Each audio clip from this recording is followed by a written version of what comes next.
world has woken up to the fact that everyone needs to learn how to think like an entrepreneur, cited the fact that education will play a major role in this. We need to start by defining it in a way that everyone can embrace it, right? We have to stop thinking about entrepreneurship as a binary. You're either an entrepreneur and you're going to go off and start a business, or you're going to be an employee and you're going to do what you're told. We've got to kind of break down our thinking around that. It seems quite obvious that the world, specifically in a post-COVID world, the world has changed in ways that now require everyone to think like an entrepreneur. And I don't mean to say everyone should start a business. And what I'm seeing over and over and over are people hiring CEOs, leaders of companies, nonprofit organizations, whatever. They're being hired because they have an entrepreneurial mindset. They've been writing papers for a decade now, citing the need to shift entrepreneurship from the perimeter to the core of the way education operates. Our goal is to empower individuals and organizations with an entrepreneurial mindset. It's to empower people with the attitudes and skills that are necessary not only to adapt and thrive, but to make a greater contribution to the organizations, the communities, and societies we inhabit. That's our goal. Our mission is to optimize human capital through entrepreneurial mindset, education, training, and courseware. That's what we do. We train educators, organizational leaders, how to develop an entrepreneurial mindset in themselves and others. We've developed curriculum that's being used around the world, from middle and high school, college, university, workforce, leadership, all across the board. It's around entrepreneurial mindset. So in order to get students interested in thinking like an entrepreneur, I think we have to understand the fundamentals of human motivation, that all humans, like any other mammal, we're innately curious, innovative problem solvers. And we are born with the innate desire and the capacity to pursue our own interest and develop our innate abilities in ways that contribute to the greater good. When we're allowed to pursue our natural interests and our innate abilities in ways that contribute to the greater good, we don't need to be coerced and manipulated with carrots and sticks. We're innately driven to do that. That's called intrinsic motivation. Simple way to think about this, I borrowed from my friend Jaime Casap, the former head of Google Education, in which he said, let's stop asking students what they want to be and start asking them what problems they want to solve and what do they need to learn in order to solve those problems. That's a fundamental question that shifts the perceived locus of control. I'm a co-author of a book called Who Owns the Ice House? It's got 8 life lessons from an unlikely entrepreneur. It's based on hundreds of interviews with what I would call underdog entrepreneurs, people who started with nothing and managed to rise above their circumstances to create some modicum of meaning and prosperity in their lives. How do people who have no advantage in life manage to rise above their circumstance? How do they do it?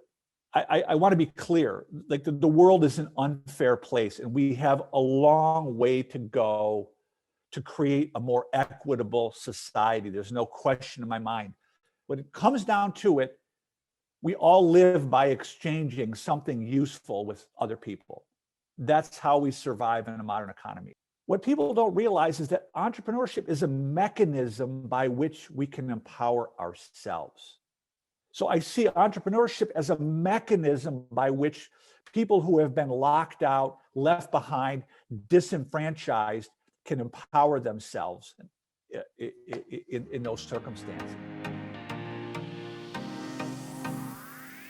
We have to step back as educators and look at the ways in which we're over-reliant on extrinsic rewards and punishments.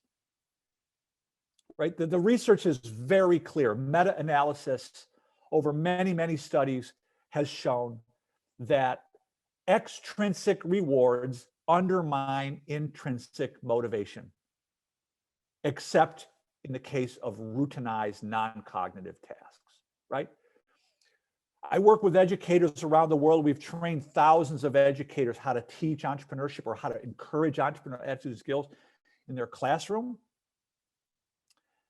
It just keeps coming back to this, they're doing their best, but I think a lot of us fail to recognize the forces of extrinsic motivation that are working against us. We're doing our darndest to keep the students engaged, but what we don't realize, and this is, the social psychology, is the extent to which that credential, that external reward, is undermining their ability to become engaged. I designed a thought experiment that I used with some of my academic friends.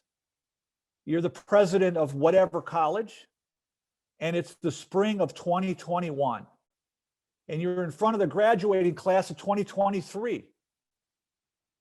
And you say to the class of 2023, today's your lucky day. We're handing out your diplomas 2 years early. You don't need to come back next fall.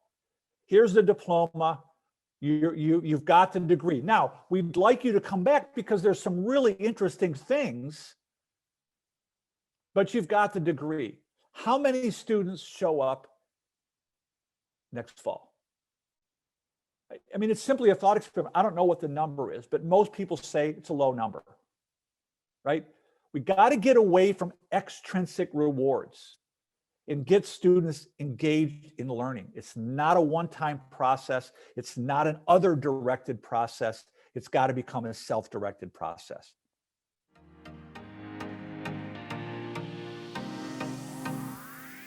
Again, it comes back to understanding human motivation. I would talk to students about, you're here to find that intersection between your interests, abilities, and the needs of other humans, and we're here to help you find that.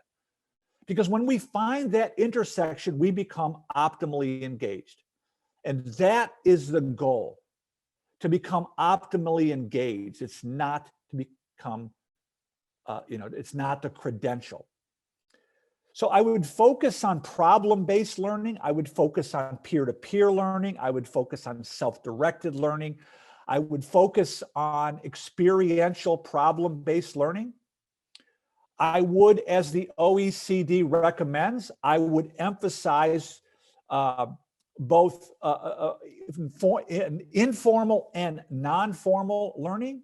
I would continuously immerse students in resource-constrained, ambiguous circumstances and ask them to figure out how to make themselves useful to other humans in that ambiguous, resource-constrained context. They're self-directed. They're constantly learning, adapting, trying things, and growing. How do we get more students to think like that and act like that?